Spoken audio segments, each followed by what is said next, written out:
नमस्कार, आप देख रहे हैं जनक्रांति न्यूज़ यूपी और आज ये जो है जनक्रांति न्यूज़ यूपी की टीम जो है आज पहुंच चुकी है उत्तराखंड के जो है पंतनगर यूनिवर्सिटी में। जहां आप देख रहे हैं कि यहाँ जो है पंतनगर यूनिवर्सिटी है, ये भारत का सबसे बड़ा हब माना जा रहा है और जो है हरी क्रांति के नाम से भी ये जानी जाती है। हम बात करें जो है वो कृषि के क्षेत्र में हो या फलों के क्षेत्र में हो या पशुओं के क्षेत्र में कि मैं आपको दिखा दूं कि जिस स्थान पे मैं खड़ा हूँ, जहां आप देख रहे हैं कि जो है एक बहुत बड़ा जो है गौशाला है और जहाँ पे यहाँ पे जो दुग्ध उत्पाद होता है, जिस तरह से बताया जा रहा है कि ये 16 किलोमीटर के दायरे में जो है ये पंतनगर यूनिवर्सिटी बनाई गई है। और ये जो गौशाला आप देख रहे हैं, हम चाहेंगे कैमरामैन से एक बार जो है इस तरफ भी दिखाएंगे कि जो है आप ये इस दिशा में जानवर यहाँ पर आपको मिलेंगे, चाहे साहिवाल हो, फिजिशियन हो और बर्मिन हो, कई प्रकार के जो है जानवर यहाँ पर आपको मिलेगा। तो ये मैं आपको ये भी बता दें कि ये जो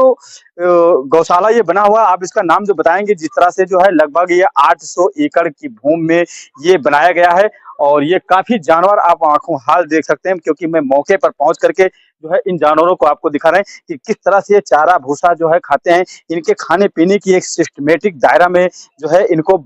जो है राशन दिया जा रहा है और इनको जो है एक संतुलित आहार भी दिया जा रहा है, जिससे एक महंगे महंगे जानवर भी यहाँ पर उपलब्ध हैं। और आप हमारे जनक्रांति न्यूज यूपी को आप देखते रहिए। हम आप यहाँ के जो डॉक्टर हैं जो इसकी मैनेजमेंटिंग करते हैं, हम उन डॉक्टर से भी लेकर के आप लोगों से मुखाबित कराएंगे कि अगर किसी को भी अगर ऐसे नस्ल के जानवर अगर किसी को जरूरत है, वो मंगाना अगर चाहते हैं, तो डॉक्टर साहब की उनका कॉन्टेक्ट नंबर है, उनसे संपर्क करके जो है आप लोग ऐसी नस्ल के जानवर आप ले सकते हैं।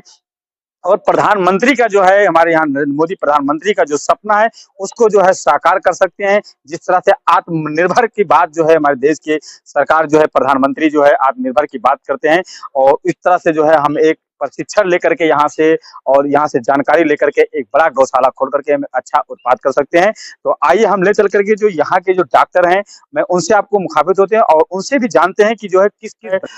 जानवर को हम पालते हैं और यहाँ पर जो है तो कैसे उनका देख रेख किया जाए और उनको कैसे जो है पाला पोसा जाए, तो हमारी जो है अर्निंग जो है अच्छी हो सकती है। तो आइए मैं सीधा डॉक्टर साहब से मुखाबित हो जाता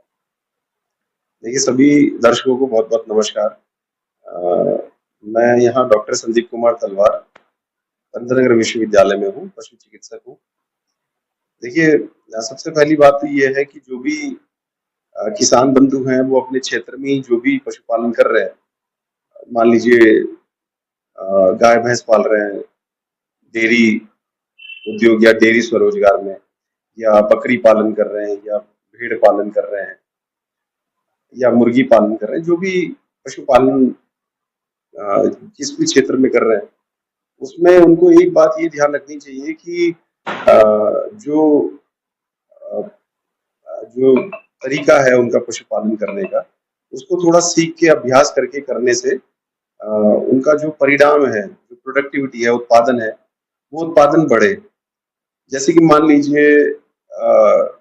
डेयरी पालन ही कर रहे हैं, तो डेयरी में कौन सी गाय भैंस पालनी चाहिए, कौन सी नस्ल का पशु हो, ये बड़ा महत्वपूर्ण होता है। जैसे हमारे देश में लगभग 54 नस्लें हैं गाय की, और उन 54 नस्लों में केवल 5 या 6 नस्लें ही ऐसी हैं जो दूध उत्पादन में सबसे अच्छी मानी जाती है। जैसे सिंधी हो गई, रेड सिंधी जिसको बोलते हैं, साहीवाल, गिर, थारपारकर, राठी, ये अलग अलग स्थानों में पाई जाने वाली अच्छी दुधारू नस्लें हैं। और इन अच्छी नस्लों में भी जरूरी नहीं कि प्रत्येक पशु अच्छा दूध उत्पादन करने वाला हो, लेकिन ये देखने वाली बात है कि वो जवान पशु हो, यंग हो, पहली या दूसरी ब्याह तक का पशु हो, तो डेयरी पशुपालक जो भी उसको खरीद के लाता है, लंबे समय तक उसकी सेवाएं ले सकता है। अपितु उस पशु से जो कि बूढ़ा हो गया हो और अब हो सकता है आगे गर्भ धारण करने में समर्थ भी हो कि नहीं हो, तो इसलिए जवान पशु पालें। इसी के साथ साथ ये भी देखने वाली बात है कि जब उसको आप चयन कर रहे हो तो उसके थन को भी आप एक बार देख लें कि उसके थन कहीं ऐसा तो नहीं कि एक थन खराब हो या किसी थन में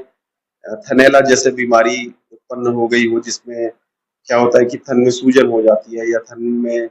कई बार फटा फटा दूध आने लगता है या खून आने लगता है, गुलाबी रंग का दूध हो जाता है, या फिर कई बार पानी आने लगता है, या किसी थन में कुछ भी आता नहीं है, सूख जाता है थन, तो उसके थन की अवश्य रूप से जांच कर लें। इसी प्रकार से जब आप दूध कितना उत्पादन पशु देता है तो कम से कम ये जरूर देख लें कि वो 4 या 6 बार का दूध उसका चेक करना चाहिए। कई बार पशुपालक जाते हैं मंडियों से भी पशु खरीद लेते हैं। मंडी में कई बार कोई बेचने वाले ऐसे लाते हैं जो कि पीछे से दूध वो 2-3 टाइम का रोक के लाते हैं। मैं सभी के लिए नहीं कह रहा हूँ, लेकिन ऐसा प्रैक्टिस में कई बार होता है कि किसी से खरीद रहे हैं और उसने थन को बड़ा करने के लिए या ज्यादा दूध उत्पादन दिखाने के लिए 1-2 टाइम का पीछे दूध रोका हो। तो उसी समय पशु खरीद लेने से वो उस समय तो उसे लगेगा कि ज्यादा दूध देगा, लेकिन बाद में पता चलता है कि उतना क्षमता का वो पशु नहीं रहता है। तो इसलिए 2-3-4 टाइम का, कम से कम 4 टाइम का दूध उत्पादन देख लें। तो आपने नस्ल देख ली, आपने उसकी आयु देख ली, आपने उसकी क्षमता देख ली और क्षमता को आपने कम से कम 4 से 6 बार में एक बार चेक कर लिया, तो आप इससे आप काफी हद तक संतुष्ट हो सकते हैं कि जो पशु आपने खरीदा है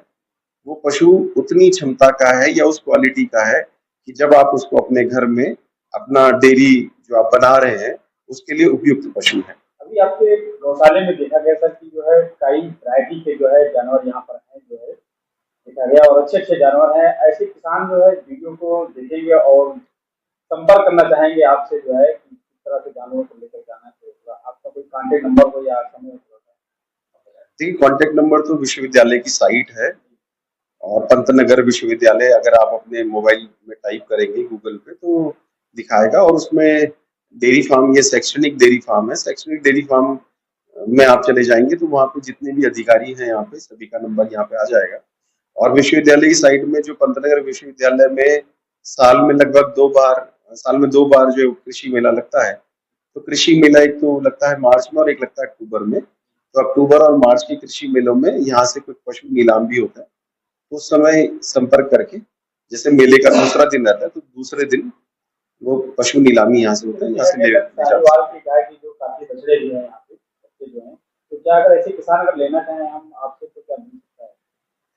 हाँ, यहाँ से जो है गाभिन बछिया हम किसान मेले में देते हैं, तो वो संपर्क कर सकते हैं समय समय पे, और फिर आगामी जो कृषि मेला होगा उसमें उनको